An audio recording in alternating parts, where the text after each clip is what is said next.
My name is Billy Bean. I am Vice President and Special Assistant to the Commissioner of Major League Baseball.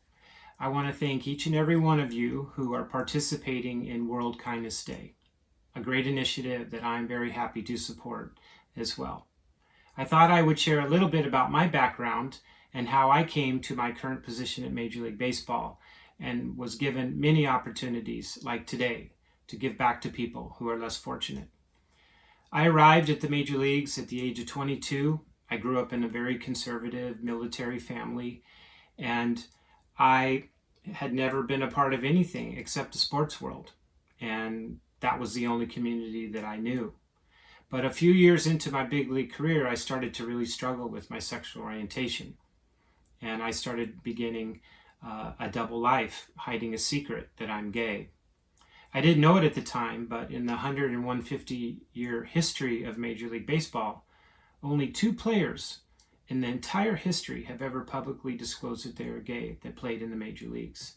Myself and another player named Glenn Burke.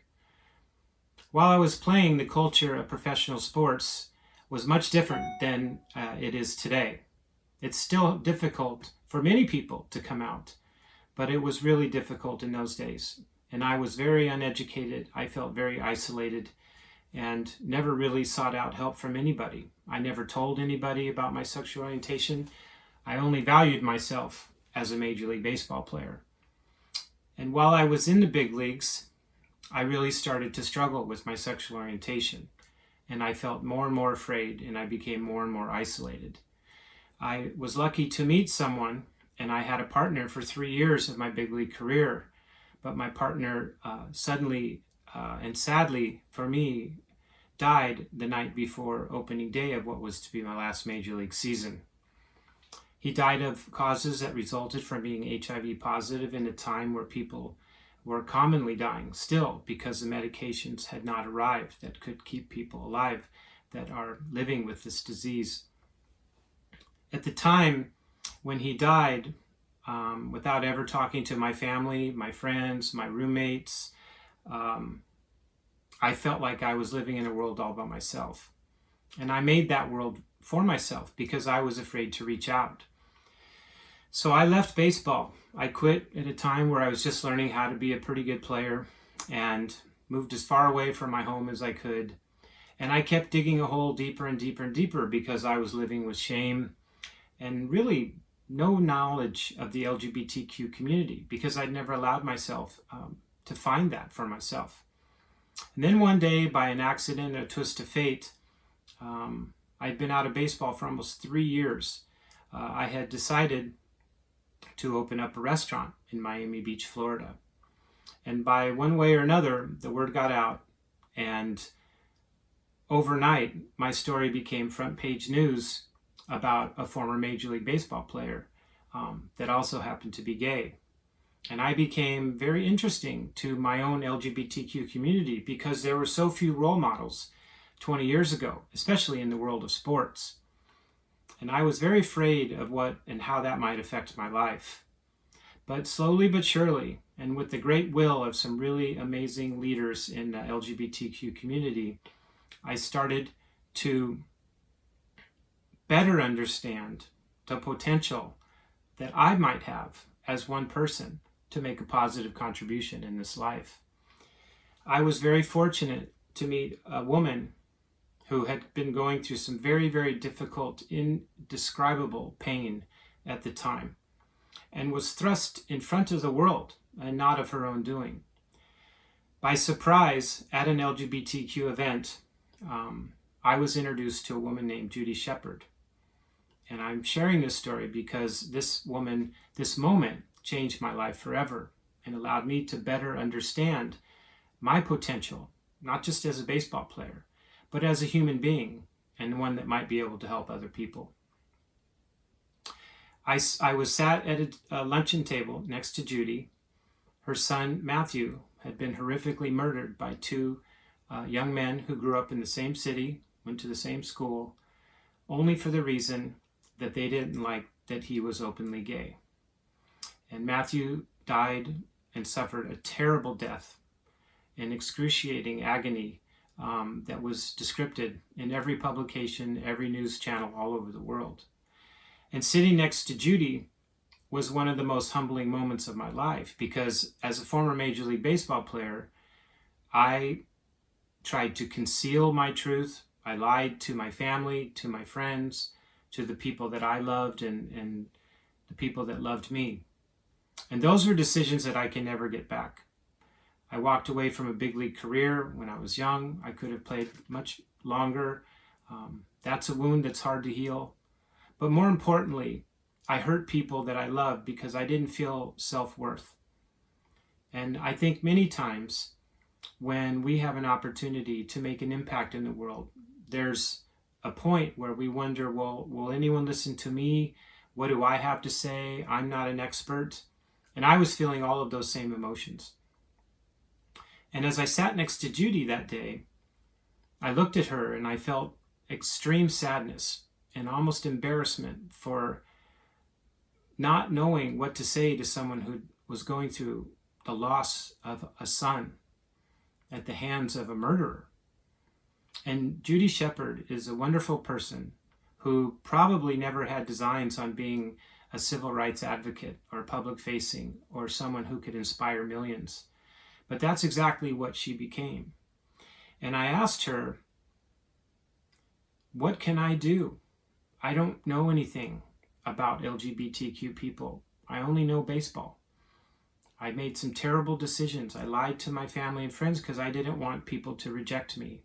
I was worried about the whole world's opinion of me, except as opposed to the 1 or 2 people or the 5 people that mattered the most. And that was a really difficult lesson to accept. But Judy looked at me, her and her husband Dennis, and said, just be yourself. Be yourself. Every person, any one person can make a difference. And that moment changed my life forever. I stopped worrying about being an expert or what I might have to say if I was standing up in front of people, or if I was going to go into somewhere where I didn't know anyone there, all with the same goal of trying to help others. And this video has one intention, and that is to inspire you to believe that you have a chance to make a difference in this life. World Kindness Day can mean anything.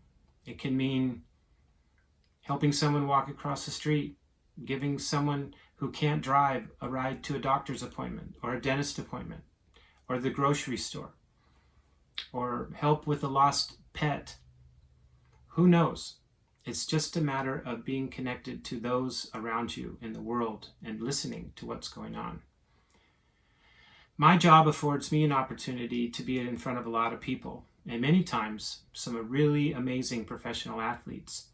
And the great challenge that I feel is to be able to inspire them to find something that matters to them in ways that they can make a difference. And writing a check, giving money is not the only way that you can help the world. Your time, your attention, sharing things that you care about, a common belief in justice, in equity, in fairness for all, those are great foundations for making a huge difference in the world. So as this day approaches in November, I would implore you to follow whatever it took for you to click onto this video or to look onto this website or return from doing something really, really wonderful that you did last year. Because every single act of kindness matters. When I stopped lying, all the relationships in my family were rebuilt. I was afraid to even tell my own parents because I thought their Major League Baseball player's son was going to let them down if it turned out that if they ever found out that I was gay. And I wasted a lot of great years in my life. Everyone makes mistakes now and again, but time is very valuable. And that's the one part about those decisions that is probably the most difficult to accept, is that I can't change them. I can't go back in time. But I can dictate from those decisions how I act or the decisions that I make in the future. There's no expertise that's needed to participate. And I think each and every one of you if you just sit for a moment, think back about what's important to you, maybe somewhere where you live, people are going through a difficult time because of terrible weather or economic suffering, or they don't have transportation. Everyone fundamentally needs a little assistance now and again. So when I finally stopped feeling ashamed about being gay and decided to, like I said, stop lying about who and what I am, many, many great things started to happen in my life. And mostly it was just because I started participating. And instead of being afraid of my own community, I was eager to learn more about it. And I tried to look for any kind of opportunity where sports intersected with LGBTQ athletes. That was something that was very interesting to me. And then from there, I found my way into an amazing genre of help that exists around the world that focuses on an epidemic of bullying. And so I became part of 2 or 3 bullying prevention education groups and started talking to kids about feeling connected, whether they're on the kickball team or softball team or a little league team or a football team or the debate team or art class or joined the band. It doesn't matter. We all have different talents. And feeling connected to groups is a great way to eliminate isolation and fears. And for me, that was an avenue out of a very, very dark time. And that's just one example, and the one that I can share. And luckily, I work for a great group of people at Major League Baseball that realizes that baseball players can have a huge impact on people too. But as I leave this recording, I want to let all of you know that you should never forget how important you are, how unique you are, and how impactful you can be. World Kindness Day is an amazing initiative because we've never been in a more divisive time. And it's really a call of action to be a uniter, to bring people together and make them feel like they have importance to you.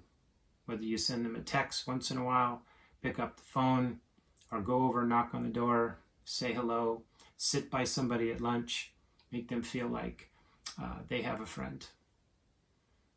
So in unison, I will be out there on November 13th, World Kindness Day, trying to do everything I can to do a good deed to make someone else feel better about themselves. I wish you really good luck. Stay safe, stay healthy. We're living in a very difficult time right now, and World Kindness Day could never be more important than it is right now. Take good care.